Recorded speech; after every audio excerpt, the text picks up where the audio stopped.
मोर विश्वास ए नुआ सरकार आसला परे बिहार रे जेपरी जातिभित्तिक जनगणना करा जायछि ओडिशार मध्य जातिभित्तिक जनगणना को राज्य सरकार निश्चित भाव हाथ को नेबे। अर्थात ओडिशार एससी एसटी एवं पछुआ वर्गर पिला माने तांकर न्याय पाइबे, संवैधानिक अधिकार पाई पारिबे। ओबीसी छात्र छात्री मानक पई आदौ रिजर्वेशन ना मेडिकल ले अछि ना आपनकर इंजीनियरिंग रे अछि, जा फल से माने गोटिए भी परसेंटेज रिजर्वेशन पाउना। यदि तांको 27% दिया जाई थांता ताले अति कम रे 7000 पिला वर्तमान सुधा डाक्तर सही वर्गरू हेई पाइथां। आज एक गुरुत्वपूर्ण समस्या संपर्क रे आपनको दृष्टि आकर्षण करिया को चाहिए। विषयटी हला नीट एग्जामिनेशन रो जो धांधली जा फल प्राय समग्र देशर 25 लाख ऊर्ध्व पिलांकर भविष्य वर्तमान कौन हवापाई जाऊँगी कहीं जानती ना। एवं से संपर्क में दिल्ली ठू आरंभ कर गाँ पर्यंत सबुआड़े जो माने परीक्षार्थी थिले एवं जो माने परीक्षार्थी भविष्य में हवापाई चाहूँगी से माने वर्तमान संकट भीतर को जाइए। जो माने कोचिंग सेंटर को जाउछंती, जो माने प्रिपेयर करूछंती भविष्य पाई से माने भी आशंका रही जे कौन हम। एवं ओडिशा रे विशेष करी मेडिकल एडमिशन ओडिशा रे गत वर्ष ठारू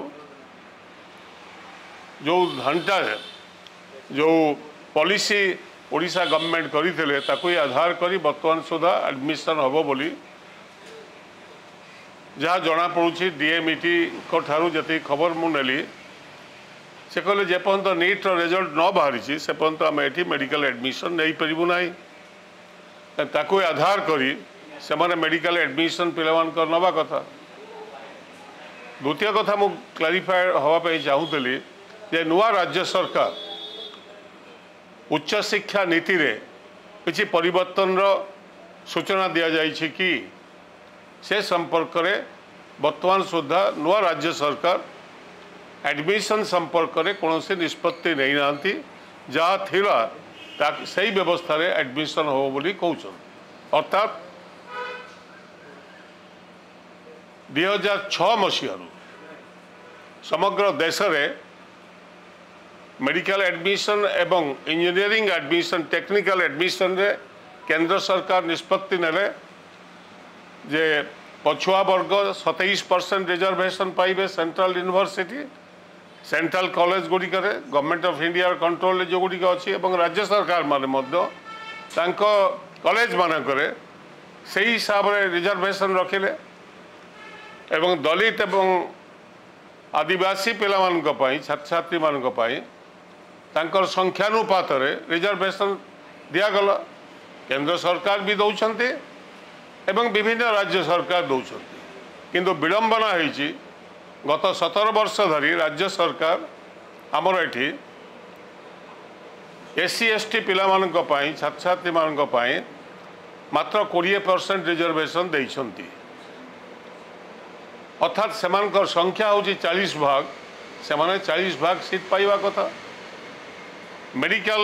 एडमिशन रे 15% नीट को गला परे आउ जो मेडिकल सीट रहिला राज्य रे से मेडिकल सीट रो प्राय 400 360 रु 370 सीट एससी एसटी पिला माने हरौचंती प्रति वर्ष गत 17 वर्ष धरी। ओबीसी छात्र छात्री मानक पई आदौ रिजर्वेशन ना मेडिकल ले अछि ना आपनकर इंजीनियरिंग रे अछि, जा फल से माने गोटिए भी परसेंटेज रिजर्वेशन पाउना। यदि तांको 27% दिया जाई थांता ताले अति कम रे 7000 पिला वर्तमान सुधा डाक्तर सही वर्गरू हेई पाइथां करा जाई नाही। गत वर्ष केंद्र सरकार निष्पत्ति कले ईडब्ल्यूएस कोटा अर्थात जो माने साधारण वर्गर गरीब पिला से 10% रिजर्वेशन दिया एवं दिगला। आम राज्य रे मध्य 10% रिजर्वेशन दिगला। जो कथा राज्य सरकार बार बार कहते जे 50% जो एम्बार्गो रही आम टपी पारू ना कि शिक्षा क्षेत्र से संपर्क नहीं केवल चाकरी क्षेत्र में थिला किंतु एबे चाकरी एवं शिक्षा रे 10% लागू होला परे राज्य रे ऑटोमेटिकली 50% रो रिजर्वेशन रो जो रेस्ट्रिक्शन थिला से रेस्ट्रिक्शन को उठी गला। तो राज्य सरकार गत वर्ष भी आम दाबी करथिलु जे जदि 10% 6% जनरल कैटेगरी रो ओडिसा लोक संख्या होची लोक संख्यार मात्र 6%। ओबीसी एससी बीसी एमाने होचंती 54 भाग लोक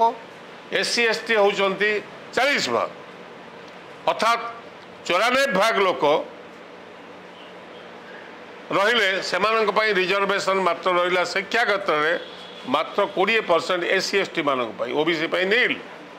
6% पई 10% रहिला रिजर्वेशन बोथ शिक्षा रे एवं चाकरी क्षेत्र में अर्थात मेडिकल सीट रु से माने 200 सीट सीधा सड़क पाइले व्हेरेज ओबीसी छात्र छात्री माने 0 सीट पाइले एवं एससी एसटी पिला माने प्राय 360 सीट हरइले एवं हरई आसुचंती जेबेठू शिक्षा क्षेत्र में रिजर्वेशन आरंभ होईछि। तेणुक मोर दाबी है नुआ सरकार निकट में तुरंत राज्य सरकार गत काली मो मुख्यमंत्री को एक पत्र लिखी से पत्र कॉपी आपण मानकु देइछि एवं सेतरे कहिछि जे ए होछि वस्तुस्थिति एवं जेहेतु राज्यर जड़े मुख्यमंत्री नुआ करी बीजेपी क्षमता को आसला परे आदिवासी वर्गर मुख्यमंत्री बाछिचंती मो भावुछि एवं से भी विधानसभा रे विरोधी पक्ष रे थिला बेले ए कथा को बार बार कहिचंती विधानसभा रे जे काहे कि दिया जीवो ना एवं एबे जे सोशल जस्टिस रो मंत्री होइचंती नवरंगपुर रो मान्यवर एमएलए से भी से कथा को बर्तमान बार बार से कथा विधानसभा रे उठैचंती किंतु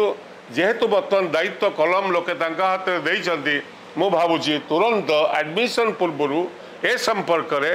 से माने निष्पत्ति नेबे डीएमईटी को जणैबे एवं जेतेबेले नीट संपर्कीय समाधान रास्ता किसी यदि बाहरी पारे कि आउ थे परीक्षा हो पारे जहाँ भी हो अंतत ओडिशार एससी एसटी एवं पछुआ वर्गर पिला माने तांकर न्याय पाइबे संवैधानिक अधिकार पाई परिबे सेथिपाई ये एक बड़ समस्या राज्य में प्राय 5100 अनुसूचित जाति एवं अनुसूचित जनजातिर छात्र छात्री माने डाक्तर हबारु वंचित होइचंदी गत 17 वर्ष भितर जेहेतु आपको 40% से लागू हवा कथा है ना ठीक से भाई 7000 छात्र छात्री डाक्तर हेबारु ओबीसी वर्गर वंचित होइचंदी कौन पाए कौन 6% सबुजाक डाक्तरी शिक्षा को नहीं जीवे एवं इंजीनियरिंग शिक्षा को सही पिला माने केवल छात्र छात्री तार भीतर बाहर अन्य माने तार सुजोग पाइबे ने जोड़ा तांकर संवैधानिक अधिकार ए कथा को मु बार बार कही मु आशा करी मोहन माझी जे नुआ मुख्यमंत्री आमर होइचंती जो वर्गर से आछंती से वर्ग प्रति एवं वंचित वर्ग जहाँ को से बार बार कही आछंती एवं तांके प्रति न्याय देवे एवं खूब शीघ्र कैबिनेट बैठक डाकी ए संपर्क में निष्पत्ति नेबे बोली मु आशा करुछि। मौलिक कथा है ये पिलामानकर भविष्य को सुरक्षित करवा यही वर्गर पिलामानकु डाक्तरी पढ़ार सुजोग दवा इंजीनियरिंग पढ़ार सुजोग दवा यही विषय में मु आपण मान दृष्टि आकर्षण करुछि कारण संख्या जार जेते भाग पाइब से मोर विश्वास ए नुआ सरकार आसला परे बिहार रे जेपरी जातिभित्तिक जनगणना करा जाइछि ओडिशार मध्य जातिभित्तिक जनगणना को राज्य सरकार निश्चित भाव हाथ को नेबे एवं जो कथा से बार बार कहिछंती एपरिक भारतीय जनता पार्टी बिहार रे एक कथा को करै लगी तांको सरकार सेतबेले से विरोधी पक्ष थे किंतु समर्थन देइछंती ओडिशार कहीं करिवे नहीं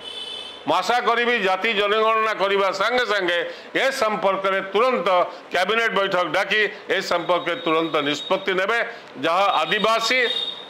दलित एवं पछुआ वर्ग छात्र छात्री मान भविष्य जो रास्ता खोली पारिबो एवं से पिला माने कॉलेज मेडिकल पाठ पढ़ी पारे, डाक्तर हो पारे, इंजीनियर हो पारे, ये मोटामोटी कथा थिला।